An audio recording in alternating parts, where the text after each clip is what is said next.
Your gut says Miami is going to win, and you should take the over. Your gut also said your NFT selfies would only go up in value. They didn't. But your head is on SportsGrid and knows the QB is in concussion protocol. The backup has a 45 QBR against the zone coverage. The New York D has the most sacks in the league. So yeah, trust your head. It's smarter to be on SportsGrid. You want me to solve all this tush-push and fourth down malarkey that goes on with the officials? Here's a crazy idea. Get rid of the worst rule in the NFL, and that is forward progress. How about this? Where I knock your ass on the ground is where the ball goes, period. Let's end this whole conversation. Like, if I drop you back 4 yards, then you lost 4 yards. If we get rid of forward progress, this tush-push and everything else is taken care of. Where I put your tail on the ground is where the ball goes, end of conversation. It's the dumbest rule and the most arbitrary rule. The only thing that is a worse call in the NFL than forward progress is the punt that goes out of bounds when you watch the official walk down the sideline having absolutely no clue where that ball crossed over. All I can think of is that Price is Right and go do-de-do-de-do, do-de-do-de-do, as he's walking down the sideline, arbitrarily trying to figure out where the ball crossed over because he's got no clue. The Early Line, only on SportsGrid. There is going to be an energy to game time decisions that you will feel night in and night out. We're going to go through every single thing, and I've got a great team behind me that's going to help me get the job done. I want this to be the place that people come to. We are going to hit every single one of those markets that you need to know about. There is not going to be a better place, I promise you, than Game Time Decisions. We will have everything at our disposal, and we will use that to our advantage. I'm Kevin Walsh. Tune into Game Time Decisions from 6 to 8 p.m. Eastern.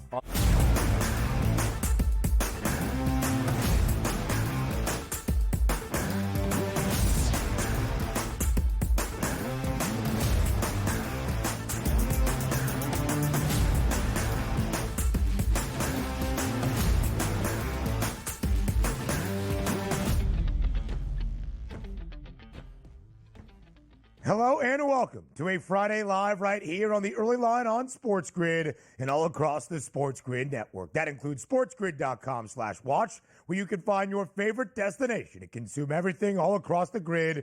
He is Joe Ranieri. I am Ben Stevens. We are here together for the next 3 hours up until 11 a.m. Eastern Time. A day of love. Happy Valentine's Day to all of you out there. A day to celebrate in the city of brotherly love, the Super Bowl 59 parade in Philadelphia. What a scene that is expected to be. Over 1 million people going to grace the streets of Broad and many more all throughout Center City, Philly. And of course, Joe, it is now All-Star Weekend in the NBA. It starts with the Rising Stars competition on this Friday evening out in San Francisco. So at the All-Star break, we react to what we have seen around the NBA. Don't call it the first half. We are far past the midway point of this 82-game NBA regular season, but a ton to get you caught up on around the association. We'll give you some picks, some previews, and some best bets for All-Star Weekend as well.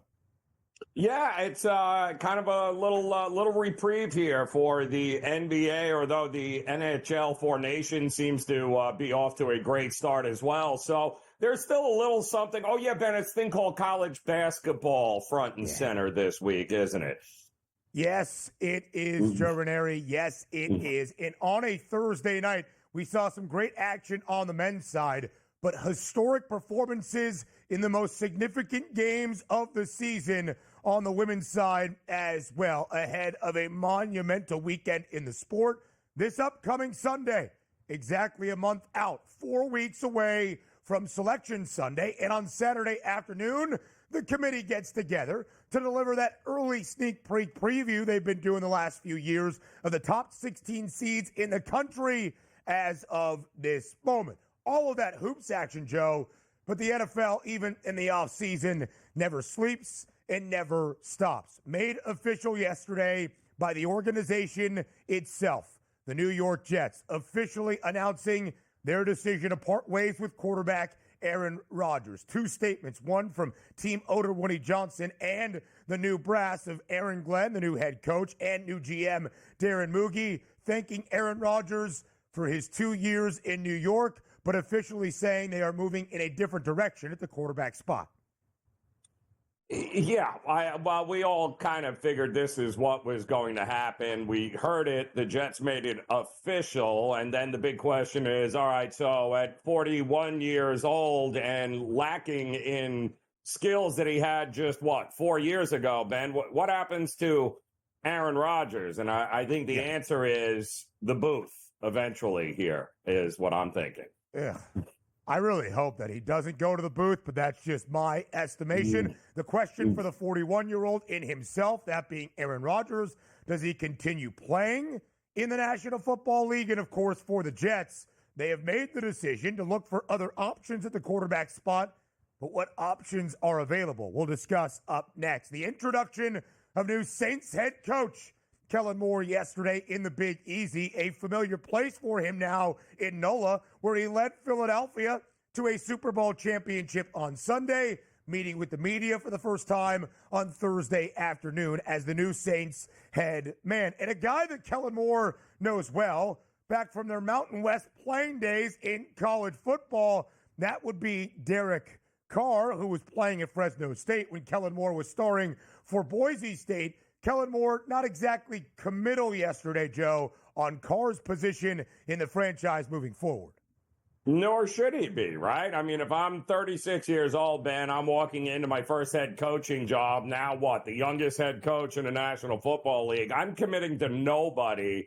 I am turning everything over in that organization that has been pretty bad since Peyton left. So, yeah, I wouldn't commit the Carr either. I think it's a great move by him. Make sure everyone earns it in that building now. Basically just kept saying, I've been here for only a few days in a whirlwind of a week. I got to meet with everybody. Of course, that is the decision. Derek Carr, not a free agent. Under contract until 2026.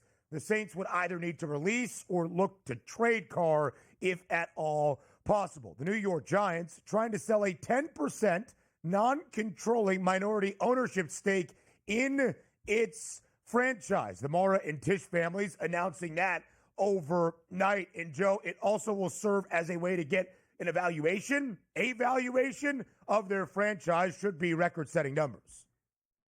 Yeah, and the name I keep hearing is Manning, by the way. Eli Manning, in fact, heading a group that's actually pursuing the ability to be able to get that 8% interest in the team. So keep an eye on that moving forward as well, Ben.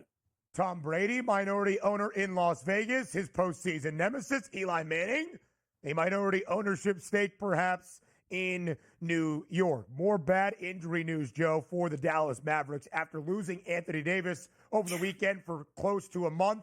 The other big man, who I'm sure AD was happy to play alongside as a true defensive center, Daniel Gafford for the Dallas Mavericks, out at least 6 weeks, the reports yesterday. Yeah, I mean, now all four centers on this team are shelved, which is great. They had nobody on the court last night. Ben hired, I think, taller than 6'8", which was interesting because it still didn't matter against the Miami Heat. But this is going to be interesting moving forward with this team. Everything about them has got to change, especially the way they play the game now. Absolutely so. But, Joe, a little bit of optimism for the Mavs entering the All-Star break, winners of 2 straight. No Kyrie, Clay, or even P.J. Washington last night.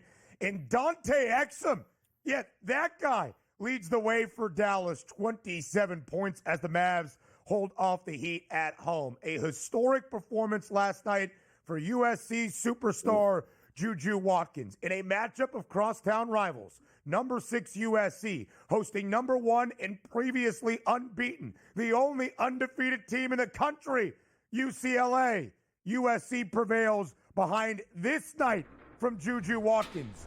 38 points, 11 boards, 8 blocks, 5 assists, 6 made threes. Joe, Juju Watkins becoming the first player this century in the NBA, WNBA, Division I men's or women's college basketball to put up a night of those outlandish numbers as the Trojans hand the Bruins in a rivalry game their first loss of the season. and now take the top spot in the Big Ten, Ben, which is something they have not done in a very long time with UCLA in the conference there. So, I mean, she single-handedly beat them. She single-handedly beat them last night. So that's a name worth remembering, folks, because that's your next superstar in the WNBA. Now the Wooden Award favorite at minus 155, who had struggled a little bit in terms of efficiency entering last night's matchup. I mean, those numbers are ludicrous. You read through the box score and every one more eye-popping than the next. All-Star Weekend will not feature, Joe, for a second consecutive year, the Steph Curry versus Sabrina Ionescu shootout that we saw last year in Indianapolis. We thought it might make sense in San Francisco. Steph's home, Sabrina from the Bay as well. The NBA nixing it yesterday. Yeah, and if a tree falls in the forest and nobody's there to see it, does it really make a sound? And that's all I'm going to say. It seemed like we had heard about this, expecting it to happen, and then it's just not. There was an idea of making it a duo, the Splash Brothers, Clay and Steph reuniting, Sabrina alongside Caitlin Clark, but Clark announcing about a month ago she wants her first All-Star Weekend three-point shootout to be in Indy this summer in the WNBA. Second night of the Four Nations face-off, the opener for the Americans up in Montreal. Slow start against the Finns, but the Americans prevail. 4 goals in the third period to wipe out Finland. 6-1 in the opener of the Four Nations. NFL news and reactions next.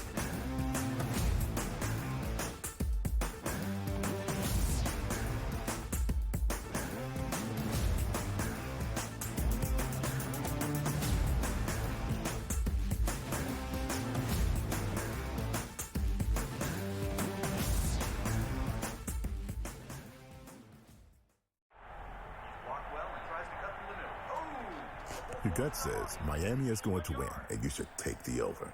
Your gut also said your NFT selfies would only go up in value. They didn't. But your head is on SportsGrid and knows the QB is in concussion protocol. The backup has a 45 QBR against the zone coverage. The New York D has the most sacks in the league. So yeah, trust your head. It's smarter to be on SportsGrid. You want me to solve all this tush-push and fourth down malarkey that goes on with the officials? Here's a crazy idea. Get rid of the worst rule in the NFL, and that is forward progress. How about this? Where I knock your ass in the ground is where the ball goes, period. Let's end this whole conversation. Like, if I drop you back 4 yards, then you lost 4 yards. If we get rid of forward progress, this tush-push and everything else is taken care of. Where I put your tail on the ground is where the ball goes, end of conversation. It's the dumbest rule and the most arbitrary rule. The only thing that is a worse call in the NFL than forward progress is the punt that goes out of bounds when you watch the official walk down the sideline having absolutely no clue where that ball crossed over.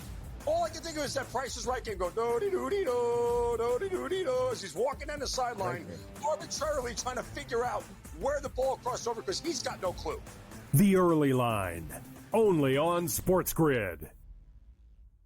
There is going to be an energy to game time decisions that you will feel night in and night out. We're going to go through every single thing, and I've got a great team behind me that's going to help me get the job done. I want this to be the place that people come to. We are going to hit every single one of those markets that you need to know about. There is not going to be a better place, I promise you, than Game Time Decisions. We will have everything at our disposal, and we will use that to our advantage. I'm Kevin Walsh. Tune into Game Time Decisions from 6 to 8 p.m. Eastern on SportsGrid.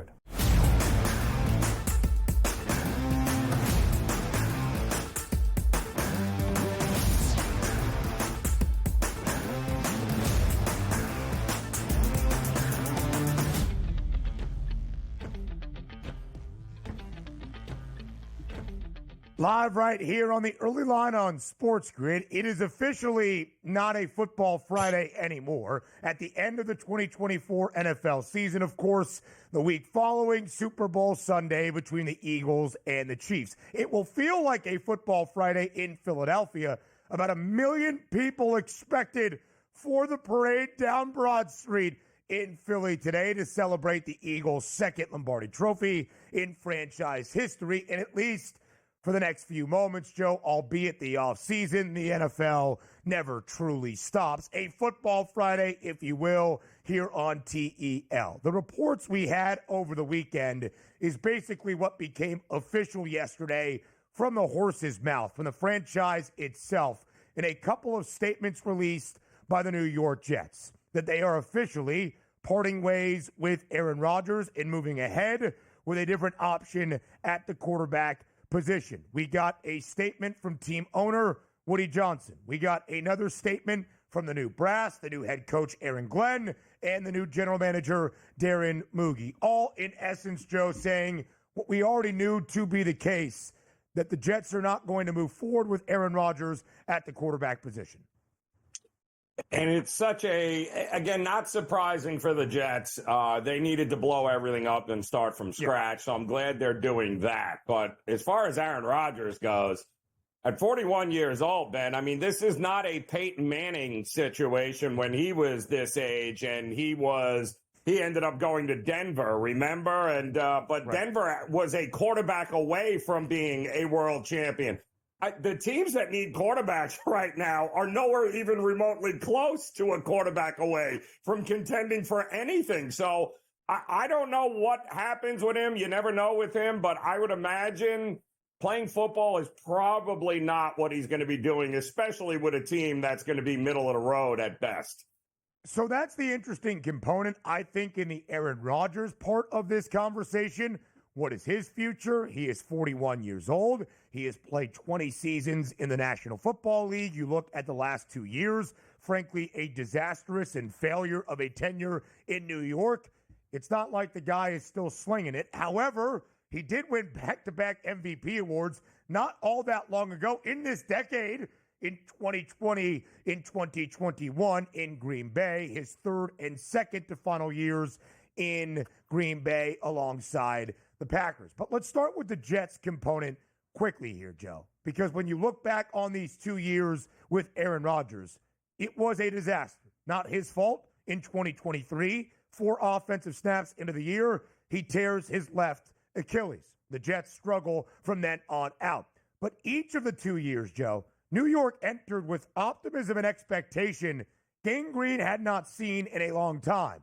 9.5 the win total, both entering 2023 and 24. Over having plenty of juice. Expected to be a playoff team in a competitive AFC. So when you look at this year especially, in which Rodgers remained healthy the entirety of the year, and you had so much young talent across the roster, offensively and on the defensive side of the football, to fire Robert Saleh just 5 games into the year for all that the Jets invested into Aaron Rodgers. Let's not forget, when he declared out of the darkness back in March of 2023 that he wanted to play for the Jets, it wasn't that he was a free agent.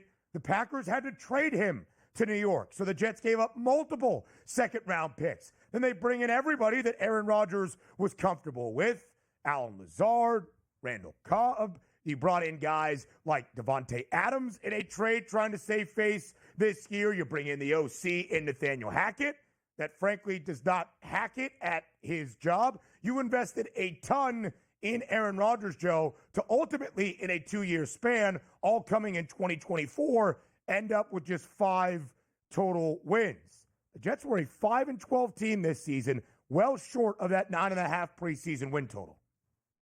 Yeah, very bad. But I mean, listen, it was so bad there that this had to get blown up, right? So it's going to be a new era no matter what they decide to do for the New York Jets organization. But I will say this, Ben, there was a previous time where the Jets went into a season with a new coach, a new GM, and ultimately a new quarterback. And that was back in 2015 with Todd Bowles.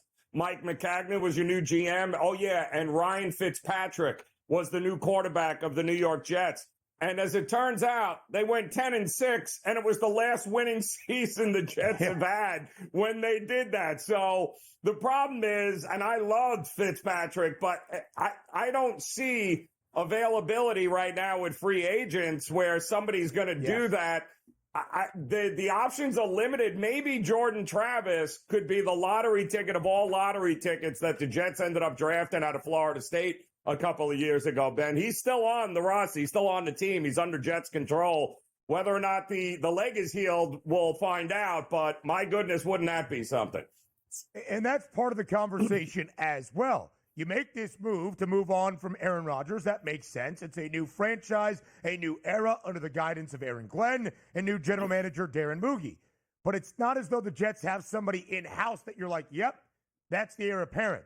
Jordan Travis, 5th-round pick this past year. That would be a lot of confidence in a day 3 pick. And there's not a robust quarterback market either in the draft, where the Jets select 7th overall, or in free agency this offseason. So the Jets have to figure out that QB question, no doubt. Quickly here, Joe, as we said, Aaron Rodgers, 20 years in the NFL, 41 years old. Obviously, he will take his time now to contemplate his football future. In 2025, do you think Aaron Rodgers is playing in the NFL, or might he decide retirement is his best choice? I don't foresee it. I mean, listen, the one thing we know about the guy, besides being a few fries short of a Happy Meal, Ben, is that he wants absolutely nothing to do with playing for mediocre teams and being mediocre. Right. That's not who he is. So the problem is the options are not great when you go down to teams that need quarterbacks. They're not good. So I think he retires, eventually ends up in the booth. And, Joe, would this version of Aaron Rodgers even walk into a new facility and be the starting quarterback from the jump? Would he be involved in a QB competition? Not something that seems like Aaron Rodgers would want to be a part of. Plenty more on the early line next.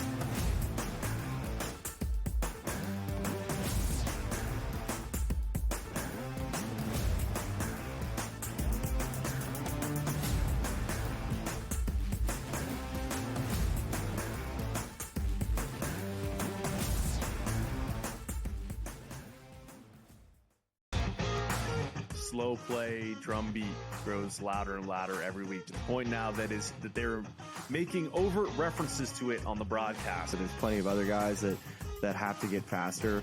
Tom definitely is more deliberate in his conversations, always has been since he's been on tour. I just think about Joe Scavern, when those two started working together, how their conversations always seem to just keep on going and going. The Smiley Show, only on SportsGrid. At some point, these 80s are going to learn we don't need to hire ex-NBA guys. I need guys with college experience who's gone out and recruited, who know how to develop talent. NBA guys with no college experience don't work in college basketball. I understand they run NBA-style offenses, but it doesn't mean they can run college programs. Betting above the rim, only on SportsGrid. In a short format tournament like this, like the Olympics, now this is even smaller, only 4 teams. Who's got the best goaltending? You're talking 3 round robin games and then a knockout with 4 teams. So you're playing 5 games. I'm not sold yet, Mike, on the USA stuff, on the merch, but I think I'm sold on the USA at least being in the final. Only on SportsGrid.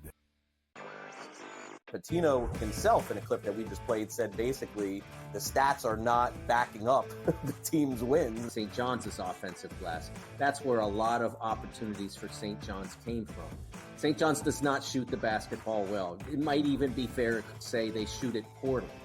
They were 3 of 16 from deep last night. But it doesn't seem to matter to them. Newswire. Only on SportsGrid.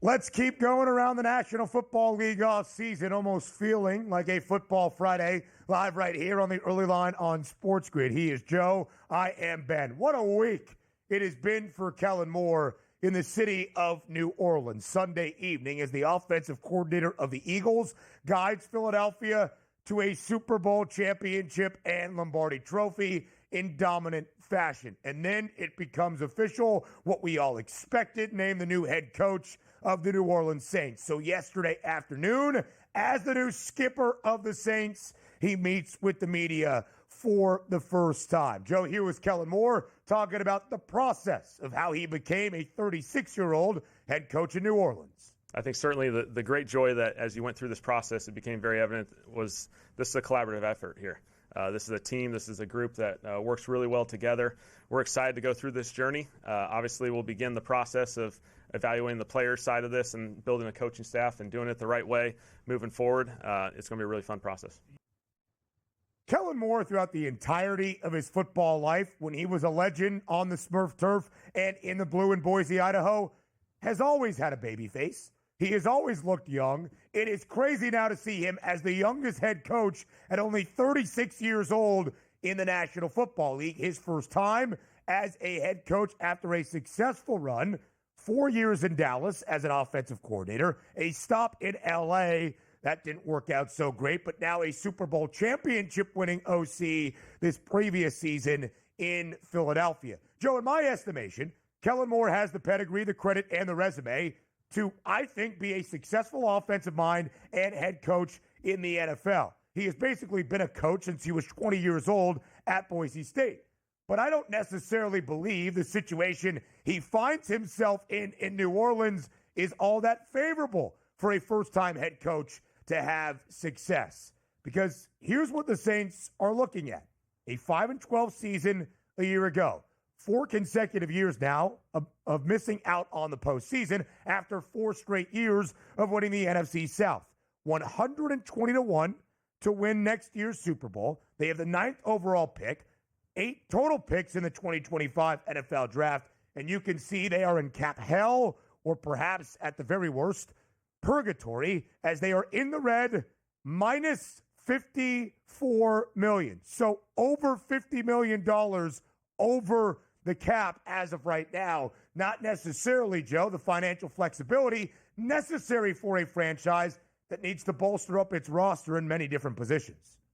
Yeah, and listen, it's not a, we're a coach away kind of situation, although I do think he's going to inherit one of the he's got more versatile weapons on this roster than many teams do. I mean, the fact you got Kamara and Taysom Hill, and you have an experienced quarterback who, when healthy, Ben, has shown an ability to be able to light teams up here. So I could not have been more impressed with the coaching job, what we saw in Dallas versus the offensive coaching job we saw, and how they transformed that Philadelphia team into a world champion.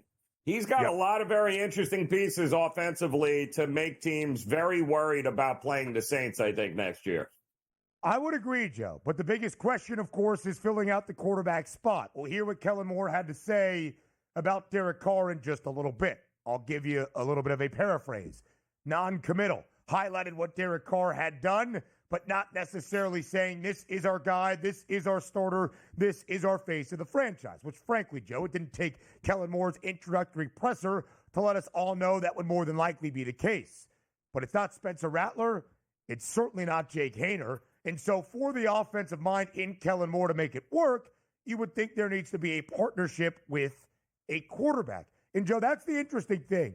I tallied it up yesterday. Of the 32 NFL organizations entering this offseason, I would say 7 firmly have to address the quarterback position. And by I mean addressing it, not like, ooh, do we like this guy or this guy? Like, they have to have a new person in there, either via the draft, free agency, or a trade from the guy who started last year as the team's starting quarterback, and the Saints are certainly one of them. So you have nearly a quarter of the league looking for an answer at QB with not many available QBs on the market.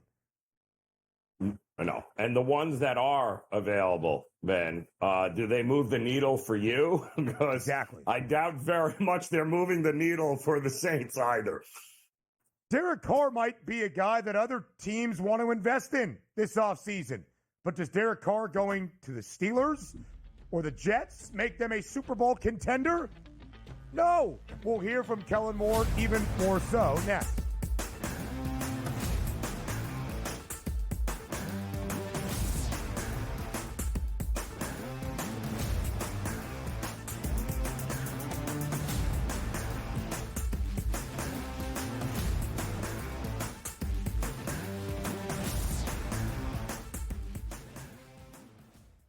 there is going to be an energy to game time decisions that you will feel night in and night out. We're going to go through every single thing, and I've got a great team behind me that's going to help me get the job done. I want this to be the place that people come to. We are going to hit every single one of those markets that you need to know about. There is not going to be a better place, I promise you, than Game Time Decisions. We will have everything at our disposal, and we will use that to our advantage. I'm Kevin Walsh. Tune into Game Time Decisions from 6 to 8 p.m. Eastern on SportsGrid.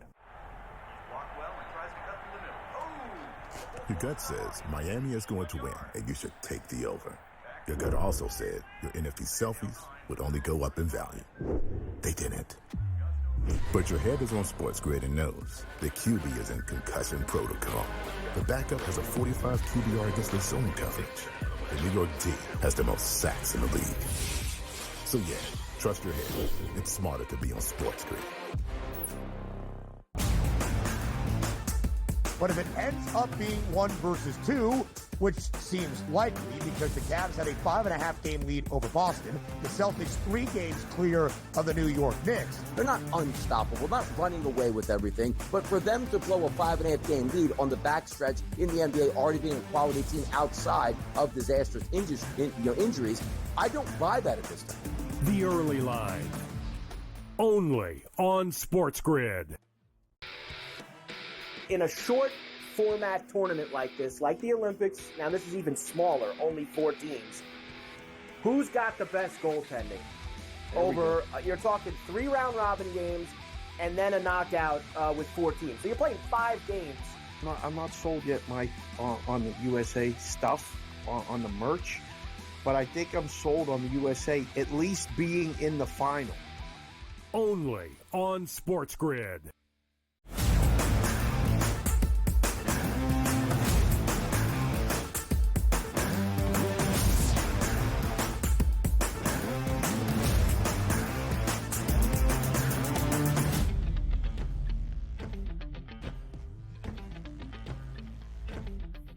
Live right here on the Early Line on SportsGrid, we continue with the NFL news and notes even firmly in the offseason all around the National Football League on what feels like a Football Friday on TEL. So we're talking about Kellen Moore. Introductory press conference yesterday as the new head coach in New Orleans, the 7th and final new head coaching hire in this coaching carousel in 2025. And, Joe, he is an offensive whiz kid. He is 36 years old. He has been an offensive coordinator for 6 seasons already in the National Football League. This previous year in the 2024 campaign, leading Philadelphia to a Lombardi trophy. So you have that offensive mastermind. That's great. But to have success offensively, you need to also believe that you have a successful starting quarterback. Does Kellen Moore? In New Orleans is Derek Carr. Let's hear from the new skipper of the Saints. Yeah, Derek's a tremendous quarterback in this league. I've had so much respect for him, the journey that he's been on. He's a starter in this league. He's a premier player in this league. He's had a great journey, obviously going from Fresno State to the Raiders and now here. Really excited to team up with him and go through this process. And so just like any player on this roster, I just got here a few days ago, and I'm excited to go through this journey with all of them. Again, you heard Kellen Moore reference it right there. Through his time at Fresno State, they were conference competitors, Joe. They played in games against each other in college football. Kellen Moore at Boise State and Derek Carr at Fresno State. So that was Kellen Moore's nice way, politically correct way, if you will, of highlighting Derek Carr's football life, but not exactly saying, hey, this guy is the future of our franchise. So credit to the Saints media members. They kind of press that question a little bit more. Yeah. Listen, I think it's interesting that he's already decided he's going to be calling plays. He's also said, I could care less what's going to happen with the defense, whether we play a 3-4 or 4-3. So it's going to be, I think it's going to come down to whether or not he believes Derek Carr can execute the kind of plan that he wants. But don't forget, he missed 7 games last year. They didn't win one of them. The Saints. So, say what you want, but there is some value in keeping him there with a young new head coach. And we'll see. And we'll see how that goes. So again, as we said, the Saints media members were like, listen, that's nice of you, Kellen, to highlight all of your time against Derek Carr and what you think of his football playing career. But is he the starting quarterback in New Orleans? Right. Again, the new head coach of the Saints. And following up on Derek, do you view that as you guys have a decision to make at quarterback, or you view it as Derek Carr as the quarterback? I view it as Derek Carr is a tremendous starting quarterback in this league. We're fortunate to have him, and we're excited to go through this process, as we build this roster together. Again, I'm meeting these guys for the first time the last few days. I'm really excited to meet more of them, and this will be a lot of fun. I'll give Kellen Moore credit, man. He came with some answers ready to go to the questions he knew he was going to receive, much like Aaron Glenn did at his introductory press conference in New York about Aaron Rodgers. You never can, Joe, go out there and make a simple yet strong statement in your first press conference when it's your first day on the job, basically, officially, to be like, hey, Derek Carr stinks, guys out. We're already talking about our future at the quarterback spot. You sit there, you observe, you learn, and then you give it about a week and a half, and you get a report that Derek Carr is going to be on the trading block this offseason. Yeah, and well, that's the other aspect of it, right, Ben, is that can or will a team offer the Saints an ability to get out from under a contract, maybe get some cap relief, maybe get some assets? It's not like, again, he is the starting quarterback in the NFL, so there is some value on the open market for a Derek Carr. Yes, and we'll see exactly what Derek Carr's value is. So let's start with the individual that is Derek Carr. 2 years ago, Joe, when he leaves the Las Vegas Raiders, because the Raiders, despite drafting Derek Carr and getting the best out of him for about 8 NFL seasons, said, we're going to make some moves. The Raiders have not exactly been in a great position at the quarterback spot and are not, at this moment, entering 2025. Derek Carr is going to the New Orleans Saints in the 2023 NFL offseason. And the Saints then become the odds-on favorite, the front runner to win the NFC South. Was not a great 2023, and through a lot of 2024, poor play from Derek Carr, but also injuries a part of that conversation. There you see the stats this past year for Carr. 15 touchdowns to 5 INTs and only 10 games played. We all forget that New Orleans was the best offense in the NFL the opening 2 Sundays of the year. One thing that will always be funny to me, Joe, and we can do this as you reflect on a season and you get deeper into the year and you have those sweeping reactions and takeaways, as we always do, even though we warn ourselves from doing so in the first few weekends of the NFL. Week number 3, the Eagles start off 1-1. They head to the Saints, who are an offensive juggernaut, who had scored at least 40 points in each of their first 2 games, 91 in total. In the Saints, in New Orleans, mind you, but the Saints in that Week 3 matchup against Philly were a 2.5-point home favorite for a 5-win football team against the eventual Super Bowl champs. All to say that they got off to a great start this year, but obviously things did not work out. Joe, you mentioned it. Do you think it would be wise for Kellen Moore and New Orleans to bring back Derek Carr? Do you think that is the eventual decision that is made?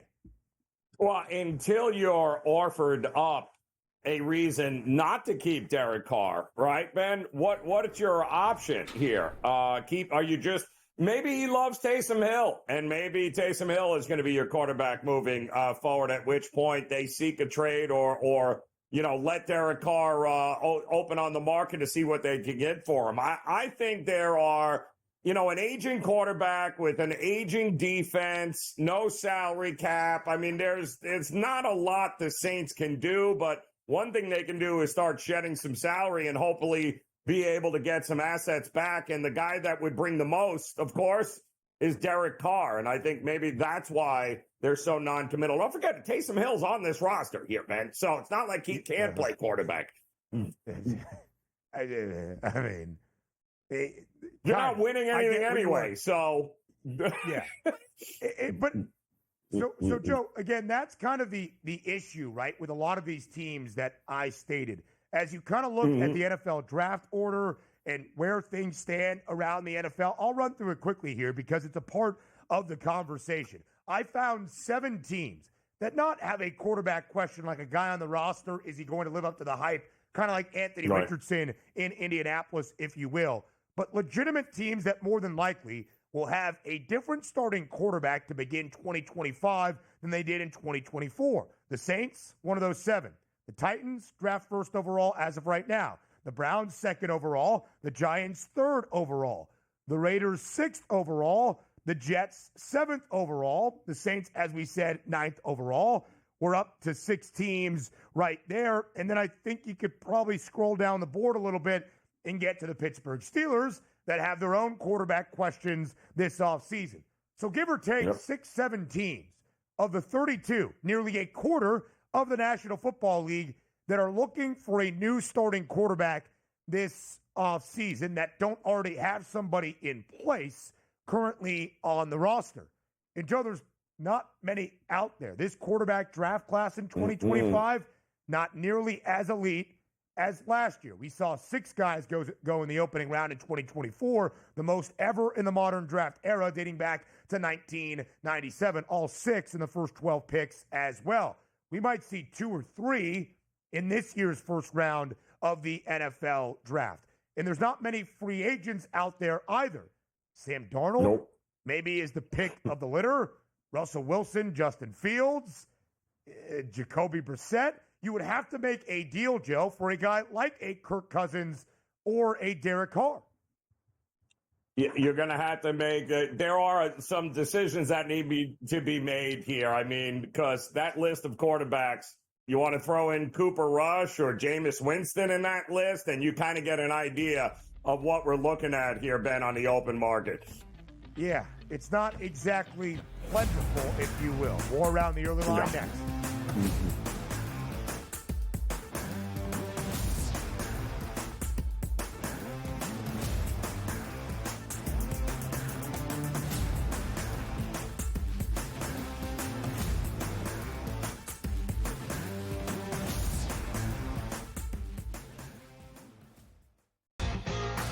Slow play drum beat grows louder and louder every week, to the point now that they're making overt references to it on the broadcast. So there's plenty of other guys that have to get faster.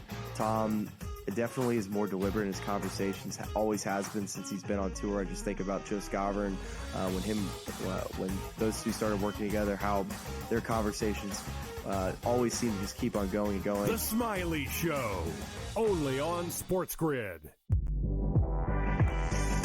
At some point, these 80s are going to learn we don't need to hire ex-NBA guys.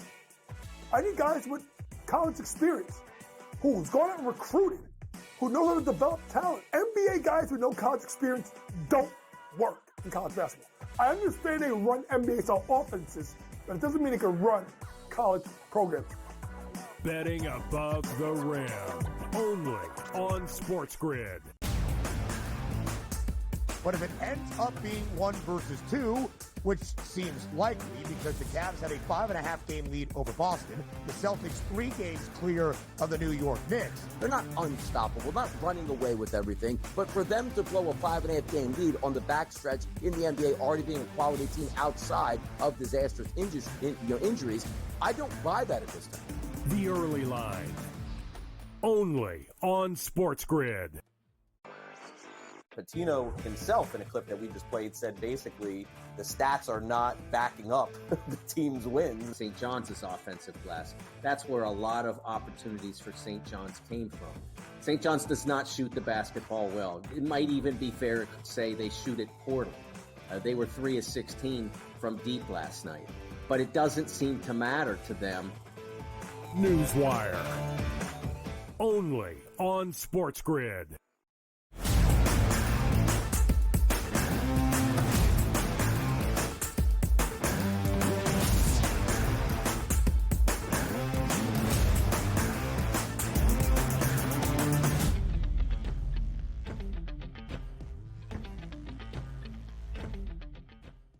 Final night of NBA action in the regular season. A 5-game slate on a Thursday ahead of the All-Star break and All-Star weekend. That begins tonight out in San Francisco. So 10 teams around the association playing after a Wednesday evening that included all 30 clubs in action. Everybody that played last night on the second leg of a back-to-back, some in the same destination, others in a different venue. Joe, a very intriguing line, I thought, on the slate yesterday. The NBA's best team Entering Thursday, the Oklahoma City Thunder 44-9 overall before yesterday's tilt against the T-Wolves, 9-point road favorite in Minneapolis. Now, the Timberwolves were slightly shorthanded. No Rudy Gobert, but they still had Anthony Edwards and Naz Reid out there, and it was a 9-point line. Well, the T-Wolves were like, stop disrespecting us, odd makers. They win by 15 at home, 116-101, pulling the outright upset over OKC as a 9-point home dog. Total of 225, barely stays under that number. Just lost number 10 this year for Oklahoma City, Joe. Yeah, I mean, listen, it was kind of a tough spot all around. I mean, Minnesota at home the night before, Ben, against Milwaukee was absolutely putrid. They couldn't hit water if they fell out of a boat, ended up losing in a game that didn't feature anybody, in fact, for the Bucks here. So now they got to turn around and take on OKC. And you mentioned it. They had to go a little smaller because no Rudy Gobert. But boy, oh boy, Naz Reid really turning into quite the star here in the NBA. He single-handedly said we're not losing this game last night and carried this team to the win into the All-Star break. And if you're OKC, I mean, were they really going to lay it all out on the line for another furious comeback like they had to against Miami, Ben? I didn't see that happening heading into the All-Star break with a 44-10 record. So there was a chance for OKC to be the only team in the NBA entering All-Star weekend with single-digit losses on the year. 44-10 now the mark for the Thunder, matching the best record in the NBA alongside Cleveland. The Cavaliers, of course, also 44-10. We did see everybody last night, but it became rather clear early on, Joe, as the Thunder were trailing by a few at the break, that Mark Daigneault was like, all right, let's just get ready for the All-Star break. Only 27 minutes out of Isaiah Hartenstein last night. We did see Shai Gilgeous-Alexander play 34, just not a great night from the floor, 6 of 21. Minnesota, great underdog team this year, now 8-4-1 against the spread. Anthony Edwards scores 23 points in a huge night from Naz Reid, 27 points, 14 boards, and 7 dimes to lead Minnesota. Big victory for the T-Wolves, 31-25. Slightly uneasy start to this year for the Timberwolves with the expectation following a Western Conference Finals appearance last season, but they'll head into the break with some optimism. A lot of line movement yesterday for our next game up, which can often be the case on the day before the All-Star break. When Donnie and I were here yesterday, Ranieri, this line was 6 points in favor of the Rockets. After it opened at about 1.5 points in favor of Houston, we weren't sure who was going to play for Golden State, and we thought we were going to see everybody out there for the Rockets. In fact, it was the opposite. The Rockets sat a lot of people. Golden State played everybody to continue some momentum into the All-Star break, and the line closed at only about 1.5 points in favor of Houston. So the Dubs win outright as a slight dog, 105-98 on the road at H-Town. Yeah, and I mean, listen, I think this was a matter of one of those situations like with the Warriors who, they've got the pieces, they got the team they feel they need now with Jimmy Butler. There's no way you want to go into the break losing. They lost the game the night before as well, Ben, in ridiculous fashion that they probably should have won. And this was just heading into this week. Every year in the NBA, there are those teams that right on that bubble that need to get every win they can, and they know it, while other teams are like, all right, we did our part. We're good. Now we'll finish the season strong. That was Houston and Golden State last night. There was a clear motivation for Golden State and not Houston. The Rockets in a good spot. They're still the 4th seed in the Western Conference as of this moment, half game up over the LA Lakers. The Warriors now a little bit of breathing room, if you will, a game and a half for the 10th spot. That would be the 4th and final in the Western Conference play-in tournament. Stephen Curry, 27 points last night. The Warriors have won 3 of the 4 games with Jimmy Butler in the fold. Golden State now, Joe, 9 outright victories this year as an underdog in their 24 games total as a dog. Entering these previous two, a road loss in Dallas 2 nights ago, in the win yesterday also in the Lone Star State. Golden State had gone over in 11-14, now under in 2 consecutive. And yesterday, speaking of those Mavs, trying to pull off a second outright home victory as an underdog. They didn't have Kyrie Irving, who scored 42 against Golden State the night prior. They didn't have Klay Thompson. They didn't even have P.J. Washington. But never fear, Dante Exum is here. The Mavericks outlast the Heat as a home dog again, 118-113, despite a 40-piece from Miami's Tyler Hero. Dante Exum leads the way for Dallas, Joe, in a big spot. 27 points in that starting lineup to lead all Mavericks starters. All 5 guys scoring in double figures for Dallas that started last night. 8 players Dallas had listed on the injury report, including Kyrie and Klay Thompson. And, oh, yeah, by the way, they didn't have anybody taller than 6'8" available to them last night, while Miami's rolling out a couple of 6'10" guys there. Couldn't dominate the boards. And, oh, yeah, by the way, Tyler Hero, great job with the 40 burger, except you went 3 of 17 from 3. And ultimately, nobody else helped and stepped up there. So when you can't beat the team on the boards, Ben, and they got nobody taller than 6'8", you got issues, Miami. Kind of crazy that Tyler Hero shot 50% from the floor and yet was 3 of 14 from 3 and scored 40. A little bit more in the NBA, college basketball next. Terrible.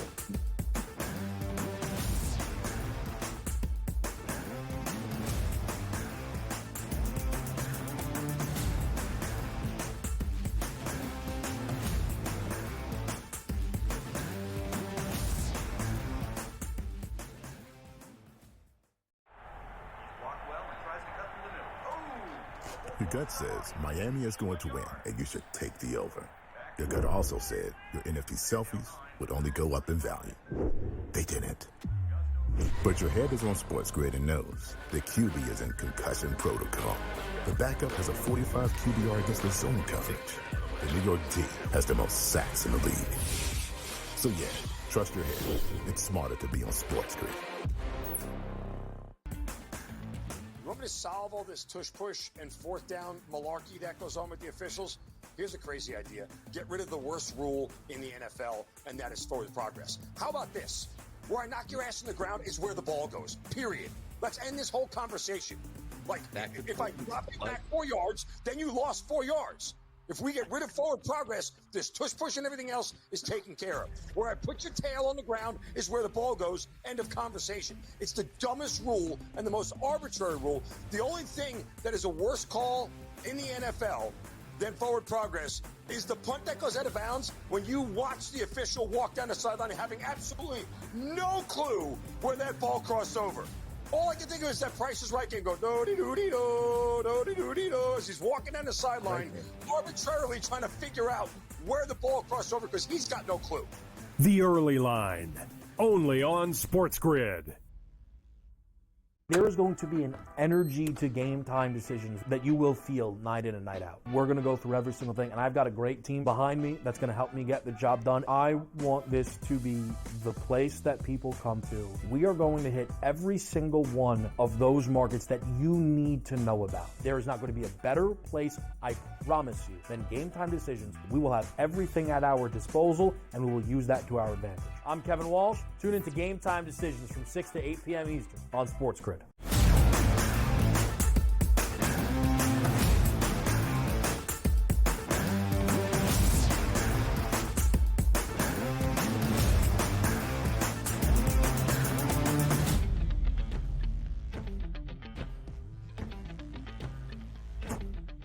I just wanted to make one final point about the NBA as we end out our 5-game slate entering All-Star Weekend. Joe, you almost feel kind of good just for the Mavericks players, not for Nico Harrison, but for the Mavericks players that are still on the roster. It has been a wild, tumultuous, and chaotic about a week and a half since the Luka Doncic blockbuster that traded him from Dallas to LA. They get Anthony Davis back in return in 80 after a generational performance in about 2.5 quarters, exits his debut in Dallas over the weekend. But since the Luka Doncic trade, the Mavericks have at least won 4 of 6 games, including back-to-back, entering the All-Star break. And last night, with basically nobody out there, still able to edge out the Miami Heat, who did not have Bam Adebayo or Andrew Wiggins, who, of course, came over in the Jimmy Butler deal. But still, a huge victory for Dallas. And I'm not going to give Nico Harrison his credit because he does not deserve any.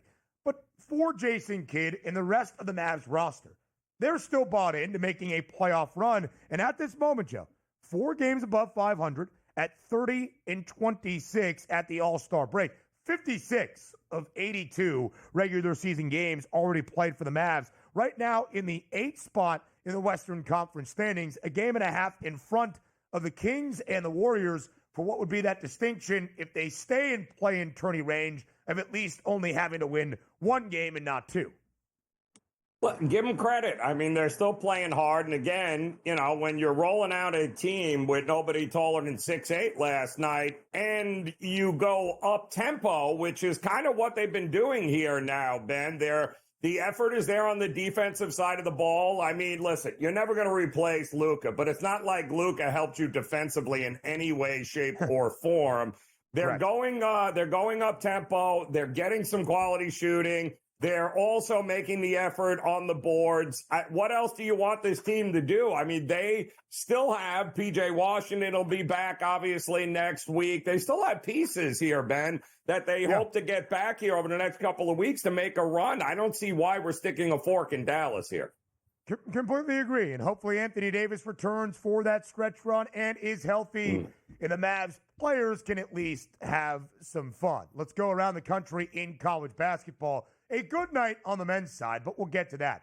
An awesome night in women's college hoops that started with a rivalry matchup between number 1 UCLA, who entered last night the only undefeated team in women's college basketball, against their rival on the road in downtown LA, number 6 USC. And Joe, as we discussed this game yesterday, Juju Watkins, still top 5 in the country entering yesterday, nearly averaging 24 points per game in scoring this year, but not as efficient or as robust as her record-setting freshman season. So what does she do last night? A generational performance that we have not seen in at least the last 20, 25 years in the NBA, WNBA, D1 men's or women's college basketball. 38 points, 11 rebounds, 6 made threes, 5 assists, 8 blocks against UCLA as USC wins 71-60 as a slight home dog against the Bruins, handing UCLA its first and only loss of the season. The Bruins entered last night perfect, 23-0. Well, it was clear that UCLA had watched. I mean, Watkins had not been good shooting the ball, Ben, as of late. I mean, she was shooting barely 30% from the field over the last 5 or 6 games. And then, so what does UCLA do? Well, they give her all the room in the world and say, yeah, go ahead, we dare you to shoot. Well, that's a problem because when she's on, you can see what she's capable of doing. And she single-handedly beat UCLA last night for their first loss, and who remembers when at this point? Since last year's Sweet 16 against LSU. Crazy to have that generational of a performance, one for the ages, at home against your rival, to hand said rival its first loss of the year, and to take the upper edge and the advantage in the Big Ten standings. I mean, that's storybook stuff out of Juju Watkins, a performance that will be remembered in women's college basketball and in LA for a very long time. Also, Texas, after handing South Carolina its first SEC loss in a very long time, snapping a 57-game win streak for Don Staley and the Gamecocks, the Longhorns back it up with a road win in Rupp, 67-49, covering as a 9.5-point favorite. More on the early line next.